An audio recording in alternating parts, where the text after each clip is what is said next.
ओम शांति। कौन बनेगा पद्मा पदमपति? हमने ठेका लिया है अपने आप को पद्मा पदमपति बनाने का, इसलिए उसके लिए जरूरी है ज्ञान का मंथन करना। आप भी इस ज्ञान के मंथन के लिए जुड़ सकते हैं। इसी वीडियो के डिस्क्रिप्शन बॉक्स में लिंक दिया हुआ है गूगल मीट का, जिस पर आप इस समय 8 बजे और सवेरे 4 बजे, 6 बजे और शाम को 4 बजे मुरली मंथन के लिए जुड़ सकते हैं। और यदि आपको ये लिंक नहीं मिल रहा है, जुड़ने में आपको कठिनाई आ रही है, तो आप इसी वीडियो में चलती हुई लाइन में व्हाट्सएप नंबर देख रहे हैं, उस पर व्हाट्सएप करके आप लिंक मंगा सकते हैं, कोई प्रश्न पूछ सकते हैं, और यदि आपके पास कोई सुझाव है वो भी आप भेज सकते हैं।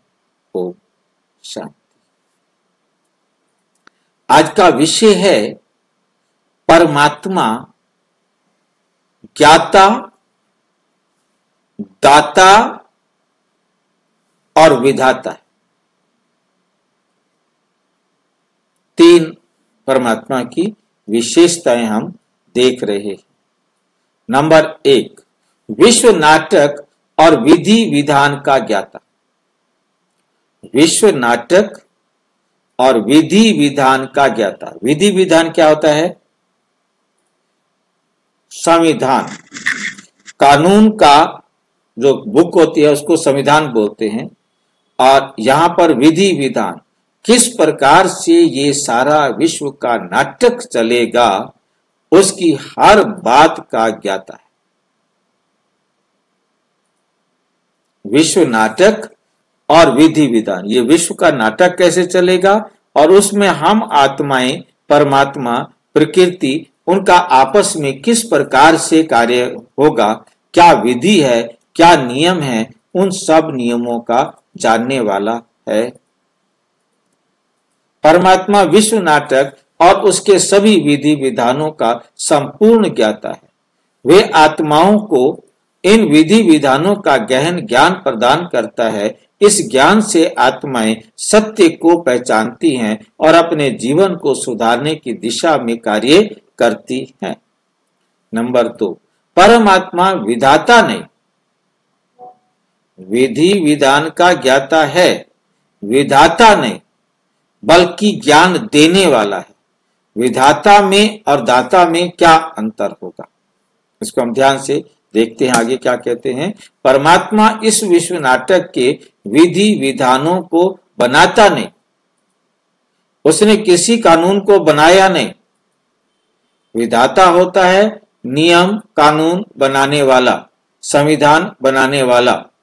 और तो बाबा कहते मैंने संविधान नहीं बनाया, वरना तुम मेरा सिर खा जाओगे, इसलिए पल्ला झाड़ लो। ठीक बोलता है ना बाबा?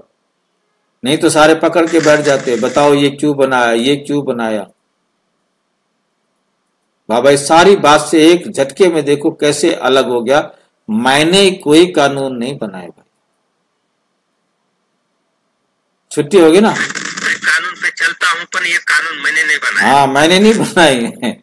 ये नाटक अनादि और अविनाशी है। क्योंकि मैं कहूं कि मैंने बनाया तो आप कहोगे कब बनाया, बताओ कब बनाया, पीछे पड़ जाएगी, जान छूट गई ना। कैसे तो बोलता है क्रिएटर डायरेक्टर बाबा है, डायरेक्टर है, परंतु आप से देख रहे हो ना कैसे डायरेक्टर है। डायरेक्टर समझ रहे हैं? डायरेक्टर कैसा कहता है जी मैंने नियम नहीं बनाए हैं, ये तो नियम अनादि और अविनाशी हैं। बाबा ने ये भी कहा ना एक जगह पर कि मैंने तुम आत्माओं को पैदा नहीं किया। वो लाइन याद रखनी चाहिए, मैंने तुम आत्माओं को पैदा नहीं किया। मैं तुम आत्माओं को पैदा करता तो तुम मुझे कहते, मुझे बताना पड़ता कि मैंने इस आत्मा को कब पैदा किया, इस आत्मा को कब पैदा किया, ये किस आत्मा को कब पैदा किया। इसलिए जान छुड़वा लिया अपने, यहां भी जान छुड़वा लिया अपने। हाँ जी, शिव बाबा को भी मेरा बाप को नहीं बताना पड़ेगा। हाँ ठीक है कि नहीं? तो इसलिए वो अनादि, खुद अनादि अविनाशी है, हम आत्माएं भी अनादि अविनाशी हैं, प्रकृति भी अनादि और अविनाशी है, और समय भी अनादि और अविनाशी है। और इन तीनों से मिल करके ये बना है ड्रामा। और सब आत्माओं ने, परमात्मा ने, प्रकृति ने, समय ने, सब ने मिल करके अपना अपना पार्ट स्वयं लिखा। जान छूट गई ना जान? कोई शिकायत नहीं कर सकता कि मेरे को ऐसा क्यों हुआ, मेरे को ये दुख क्यों मिला, मेरे को ये सुख क्यों मिला। कोई नहीं कह सकता, क्योंकि उसने अपना पार्ट खुद लिखा। किसी ने लिखा ही नहीं उसका पार्ट। परमात्मा ने उसका पार्ट नहीं लिखा। भगवान कहते मैं क्यों लिखूं किसका पार्ट, क्यों किसका खराब लिखूं पार्ट, क्यों किसके जीवन में सुख और किसके जीवन में दुख लिखूं। मेरे लिए सारे बराबर है, मैं नहीं लिखता। हर एक आत्मा ने अपने कर्मों की कलम से अपना पार्ट खुद लिखा। लिखा कब जी? लिखी लिखाई है। हाँ जी, लिखा कब है? लिखी लिखाई है। ठीक है। कर्मों के हिसाब किताब से अपना अब हम जो कर्म कर रहे हैं, हम अपना भाग्य ही तो लिख रहे हैं। हमने किसी को दुख दे दिया, अब हमारे हाथ में, वर्तमान हमारे हाथ में है ना। हम किसी के भाग्य, किसी को हमने दुख दे दिया तो वो हमारे भाग्य में लिखा गया। हमने दुख दिया, वो मुझे दुख देगा। तो किसने लिखा मेरा कर्म? मैं उसे दूंगी, गोल गोल घूमते रहेंगे भाई जी। बिल्कुल। तो अनादि अविनाशी, ये जो विधि विधान है, नियम और विधान भी अनादि और अविनाशी हैं। परमात्मा इन विधानों में किसी प्रकार का परिवर्तन नहीं करता, ताकत ही नहीं है उसमें। कोई उसको चैलेंज करना चाहे तो मूर्ख है, वो नहीं कर सकता परिवर्तन। उसने कह दिया मैं परिवर्तन नहीं कर सकता, फिर उसको क्यों कहा जाए कि परिवर्तन करो, बदल दो। उसे कहने वाला क्या है, उसको ज्ञान समझ में नहीं आया।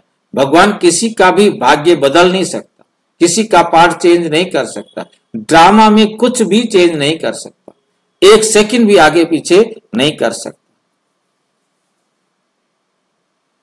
नंबर 3, विधि विधान सार्वभौमिक और अनंत है। ये विधि विधान जो है सार्वभौमिक, सार्वभौमिक मतलब हमेशा चलने वाला, और अनंत, कभी भी इसका अंत नहीं हो सकता। ये विधि विधान सार्वभौमिक मतलब सभी जगह स्वीकार किया जाने वाला, माना जाने वाला। विश्व नाटक के विधि विधान सभी आत्माओं के लिए एक समान है, किसी आत्मा के लिए कोई फर्क नहीं। ये नहीं कि गरीब है, अमीर है, जाति है, बिरादरी है, कोई मतलब नहीं है। हर आत्मा के लिए परमात्मा के जो कानून है, परमात्मा के जो बनाए विधि विधान जो है सारा, वो सब के लिए एक जैसा है।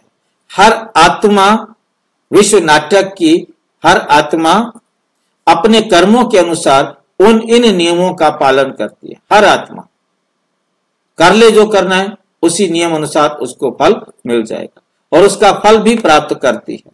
परमात्मा इस प्रक्रिया में केवल एक मार्गदर्शक की भूमिका निभाता है, केवल रास्ता दिखाता है। देखो ये रास्ता राइट है, आप इस रास्ते पर चलोगे तो सुखी बनोगे, नहीं चलोगे तो तुम्हारी मर्जी। बस परमात्मा रास्ता दिखा के अपने आप को एक किनारे कर लेता है, मार्गदर्शक की भूमिका निभाता है। यह हमारा भाग्य है कि हमें मार्गदर्शन मिल रहा है।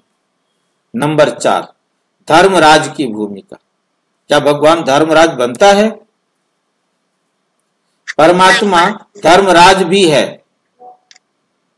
कैसे? ध्यान से देखना है। जो कर्मों के आधार पर न्याय करता है, वे सभी आत्माओं को उनके कर्मों के अनुसार न्यायपूर्ण फल दिलाने का कार्य करता है। यही कारण है कि वे इन विधानों के अनुरूप ही कार्य करता है, ना कि उन्हें बदलता है। वो कुछ बदलता नहीं। अच्छा, उसने किसी को सुख देना है? सुख देगा परमात्मा किसी को? सुख देगा किसी को? नहीं देंगे तो लेना पड़ेगा। हाँ, सुख देगा तो सुख लेना पड़ेगा, दुख देवे तो दुख लेना पड़ेगा। इसलिए वो किसी भी आत्मा को ना सुख देता है और ना दुख देता है, सिर्फ रास्ता दिखाता है। लेना अपनी मर्जी से लो, जितना लेना है। चलो तुम्हारी मर्जी, ना चलो तुम्हारी मर्जी। मेरा काम है रास्ता दिखाना, मानो तुम्हारी मर्जी, ना मानो तुम्हारी।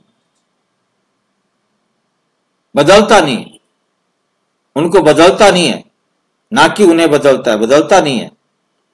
नंबर 5, सृष्टि चक्र की नई कलम। हर कल्प आकर के बाबा सृष्टि चक्र की नई कलम लगाते हैं। कलम तो पुरानी होती है, हूबहू लगा देते हैं। परमात्मा इस पुरानी सृष्टि में नई सृष्टि की कलम लगाता है। इसका अर्थ ये है कि वे आत्माओं को शुद्ध बनाकर एक नई शुरुआत करता है। इस कारण से उसे विधाता भी कहा जा सकता है नहीं? इसीलिए उसे विधाता भी कहा जा सकता है, क्योंकि वो सब आत्माओं को क्या करता है? ट्रिगर करता है। ट्रिगर शब्द है ना हमारा मुरली में, ट्रिगर करता है सृष्टि को जो पतित होती जा रही थी पावन बनने के लिए।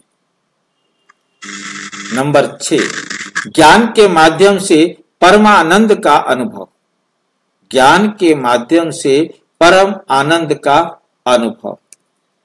परमात्मा द्वारा दिए गए ज्ञान से आत्माएं इस विश्व नाटक के आनंद का अनुभव करती हैं। ये ज्ञान आत्माओं को उनके कर्म और उनके परिणाम के प्रति जागरूक करता है। यह आनंद क्या करता है? हमें जब कोई खुशी मिलती है, एक ऐसी खुशी जो हम आत्माओं को मिलती है, और वो फिर हमें और अच्छा काम करने के लिए और बाबा की श्रीमत पर चलने के लिए क्या करता है? उत्साहित करता है। निष्कर्ष है इसका कि परमात्मा विश्व नाटक का ज्ञाता और दाता है, जो आत्माओं को सत्य का ज्ञान प्रदान करता है। वे इस नाटक के विधि विधान को बनाता नहीं, बल्कि उन पर आधारित कार्य करता है। खुद उन नियमों के अनुसार चलता है। वो सृष्टि चक्र में नई चेतना का संचार करता है, जिससे आत्माएं अपने कर्म के आधार पर सारी सृष्टि का आनंद का अनुभव कर पाती है। क्योंकि परमात्मा आकर हम विस्मृत हुई, हम आत्माएं जो ज्ञान परमात्मा से हमें हर कल्प मिलता है, वो ज्ञान यहाँ संसार में पाठ बजाते बजाते हम भूल जाती हैं। परमात्मा आकर केवल उस ज्ञान की विस्मृति को स्मृति देता है। भूले हुए हम बच्चों को हमें वो स्मृति देता है कि संसार का नियम इस प्रकार से चलता है। तो हमें उस सच्चाई को जानकर आत्मा को बड़ी आनंद की अनुभूति होती है और परमानंद की अनुभूति होती है, और फिर वो उस पर चलकर अपना श्रेष्ठ भाग्य लिखती है। हर एक आत्मा खुद उन नियम तो सबको बताए जाते हैं। अब क्लास में मुरली हम सारे एक साथ पढ़ते हैं, परंतु कोई अपने आप को सुधारता है, कोई नहीं सुधारता है। तो इसमें किसका दोष है? हर आत्मा अपने आप को उतना ही सुधारेगी जितना उसका पार्ट है। उससे ज्यादा भी नहीं सुधार सकती, उससे कम भी नहीं सुधार सकती। ठीक है? कोई डाउट है तो बताओ। अच्छा, ओम शांति। और विस्तार से जानने के लिए प्रजापिता ब्रह्मा कुमारी ईश्वरीय विश्वविद्यालय के किसी भी सेवा केंद्र पर संपर्क करें, और यदि कोई प्रश्न है तो 9213106986 पर केवल टेलीग्राम करें। 9650692270 पर केवल व्हाट्सएप करें, फोन नहीं। ओम शांति।